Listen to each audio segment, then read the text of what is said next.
잇몸병에 좋다, 치아가 건강해진다 라는 이유로 소금물 양치 한 번쯤은 해보신 적 있으시죠? 실제로 소금 양치 후 시원해지고 붓기도 가라앉는 느낌을 받으신 분들 많으실 겁니다. 실제로 제 환자분들도 소금물 각을 하신 후에 효과를 보셨다고 하는 분들도 있습니다. 이게 정말 효과가 있는 걸까요? 아니면 일시적인 효과일까요? 이 소금물 가글이 잇몸병의 근본적인 해결책이 아니라면 오히려 방치된 치아 문제나 이 염증이 점점 더 악화될 수 있습니다.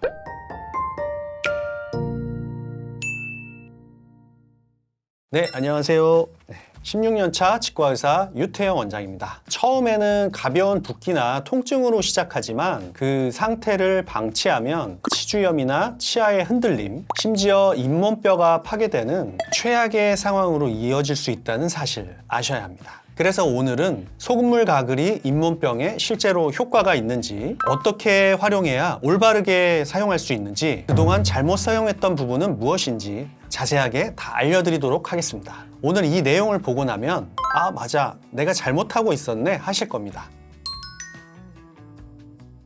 우선 소금물 양치가 무엇인지 알아보도록 할게요. 보통 소금을 물에 희석해서 만든 소금물을 활용해서 구강을 관리하는 행위 전반을 의미합니다. 이때 양치라는 표현은 사람들마다 다르게 표현되며 실제로 일상 속에서 두 가지 방식으로 활용하세요. 먼저 소금물 가글에 대해서 이야기하도록 하겠습니다. 소금물을 입안에 머금고 헹군 뒤에 뱉는 방식인데요. 칫솔 없이 진행되며 살짝 머금고 헹궈내는데 초점이 맞춰져 있습니다. 잇몸이나 구강 점막에 자극이 가장 적고 항염 효과도 볼 수 있어요. 자극이 적어서 세정하는 효과는 일부만 나타납니다. 이 항균 작용을 기대할 수는 있으나 치태나 치석 제거는 불가합니다. 두 번째로는 소금 양치인데요. 소금을 직접 칫솔에 묻혀서 양치하거나 이 소금물을 칫솔에 적셔서 칫솔질을 하는 방식을 일컫습니다. 잇몸과 치아의 물리적 마찰을 직접 유발해요. 소금의 입자가 미세하더라도 결정 형태가 날카롭고 단단해서 반복 시에는 치아의 표면이 손상되거나 잇몸의 미세 출혈 및 염증 악화 가능성이 있어요.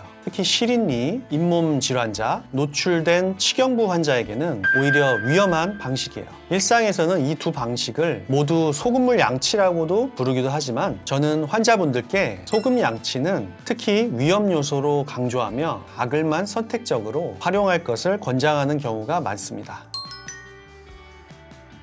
그렇다면 이 소금물 가글 실제로 잇몸병에 효과가 있을까요? 결론부터 말씀드리자면 효과가 있다입니다. 실제로 소금물 가글 후에 잇몸 붓기나 통증이 줄어들었다는 체감 사례가 많은데요. 특히 잇몸이 부었을 때나 감기에 걸렸을 때 입안을 헹구면 시원하고 개운하다는 환자분들이 많습니다. 그렇지만 일부 전문가들은 이 소금물은 근본적인 치료가 아니다, 임상적으로 명확한 치료 효과가 입증된 것은 아니다라고 주장하기도 합니다. 사실상 이 의견 차이는 사용 방식과 기대 수준의 차이에서 비롯되는데요. 단순한 증상 완화와 구강 청결 완화에는 도움을 줄 수 있으나 염증의 원인, 치석이나 치태 충치균 등은 완전히 제거할 수는 없습니다. 결론적으로 소금물 가글은 구강 보조관리법으로는 의미 있는 효과가 있는데 이것에 의존하는 것은 금물이며 사용 방법과 농도, 빈도를 정확히 지켜야 효과를 보실 수 있습니다. 특히 앞에서 설명했던 소금물 가글과 소금 양치는 명확히 구분해야 하며 후자는 자극과 손상 위험이 있어요.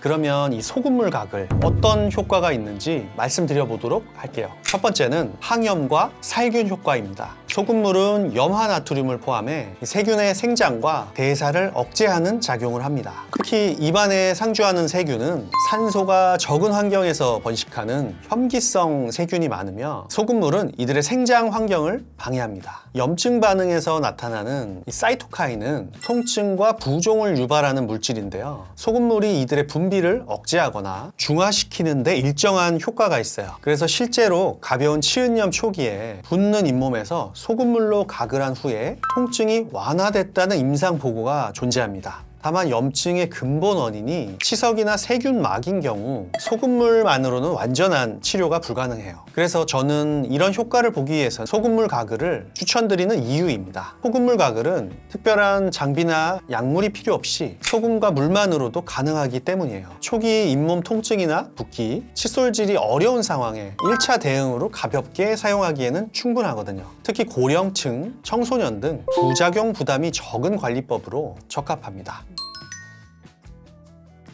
그렇다면 이 효과 좋은 소금물 어떻게 써야 잘 썼다고 소문이 날까요? 먼저 이 소금물을 만드는 방법에 대해서 설명드릴게요. 집에서 만드실 때 가장 이상적인 농도는 0.9%입니다. 그냥 약국에서 파는 생리식염수와 농도가 동일하다고 보시면 돼요. 200ml 물컵 한 잔 기준으로 소금을 1.8g 정도, 티스푼의 한 절반 정도 넣으시면 0.9% 소금물이 됩니다. 좀 짭조름하되 아주 짜다고는 느껴지지 않을 정도의 맛이 기준입니다. 눈물 흘렸을 때 그 눈물 이 맛하고 비슷하다고 생각하시면 돼요. 근데 만약 소금물을 만드실 때 가능하다면 끓였다가 식힌 물 또는 생수를 사용하시는 걸 권장드려요. 수돗물은 약간 비위생적일 수도 있기 때문이에요. 그 다음에 소금 종류에 대해서 말씀드릴게요. 일반 정제염이나 천일염 모두 가능하지만 죽염은 항산화 성분, 미네랄이 더 풍부해서 염증 억제 효과가 높을 수 있다는 연구가 존재해요. 하지만 죽염도 자극이 클 수 있기 때문에 민감한 분들은 낮은 농도에서부터 시작하셔야 됩니다. 소금물 가글은요, 하루에 1번에서 2번 정도가 적당한데요. 가장 추천드리는 시점은 양치 후나 입안이 불편할 때 위주로 사용해 주시면 됩니다.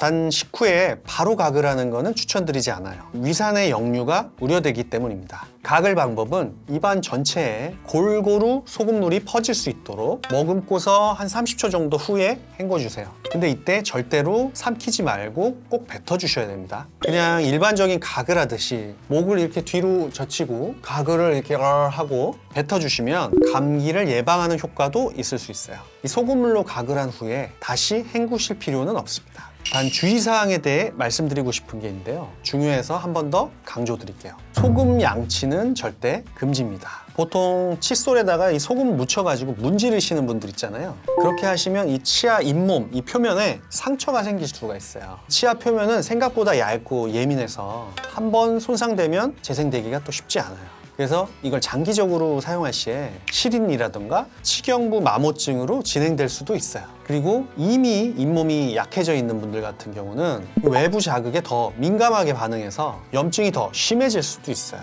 그렇기 때문에 소금은 가글용으로만 사용하시고 칫솔과 함께 사용하는 건 금지하는 것이 기본 원칙입니다. 두 번째로는 소금물 가글도 과도한 사용은 오히려 더 큰 악화를 만들 수 있어요. 소금물은 항균 작용을 하지만 지나치게 자주 사용하면 입안의 생태계를 망가뜨릴 수도 있어요. 구강에는 유해균뿐만 아니라 정상 세균총도 존재합니다. 그런데 소금물 가글을 하루에 3, 4회 이상 또는 고농도로 반복하게 되면 이 정상 세균총까지 파괴돼서 입안이 심하게 알칼리화 될 수도 있어요. 그래서 구강 건조증이나 혀의 따가움, 입냄새 악화, 반복적인 염증 등이 생길 수 있어요. 특히 고령자나 침 분비가 적은 분들은 건조증이 악화될 가능성이 높아요. 이 소금물 가글은 어디까지나 보조적인 증상 완화 도구입니다. 충치나 치석, 염증 조직, 고름 등은 물리적인 제거 없이는 절대로 해결되지 않아요. 소금물이 세균 증식을 억제하는 건 가능하지만 형성된 병소를 제거하는 효과는 없습니다. 그렇기 때문에 방금 말씀드린 증상이 있으시다면 소금물에만 의존하기보다는 꼭 병원에 방문해 주셔야 돼요.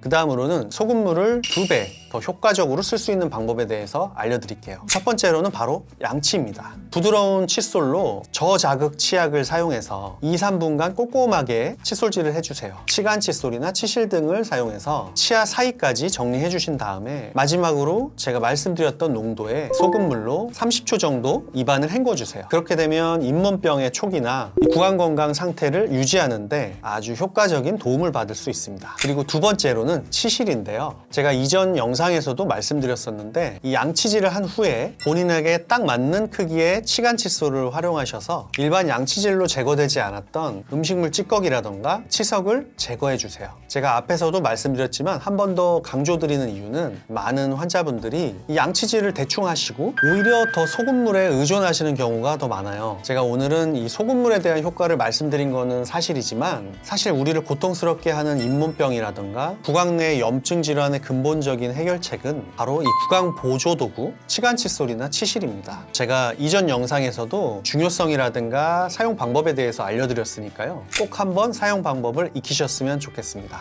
그 후에 소금물 가글까지 활용을 해주시면 더 효과적으로 구강 상태를 청결하게 유지하실 수 있을 거예요. 오늘은 소금물 가글에 대해서 이야기해봤습니다. 소금물은 잇몸병과 구강 건강에 어느 정도는 효과가 있는 게 맞지만 완전한 해결책은 아니라는 사실 꼭 기억하셔야 돼요. 오늘 알려드린 소금물을 만드는 방법과 적당한 빈도수를 꼭 기억하시고요. 한번 활용해보세요. 그럼에도 불구하고 잇몸이 심하게 아프거나 붓기 시작하면 치과로 꼭 방문하셔야 됩니다. 오늘 영상이 유익하셨다면 좋아요와 구독 눌러주시고요. 주변에 소금물을 애용하시는 분들에게 꼭 공유해주세요. 감사합니다.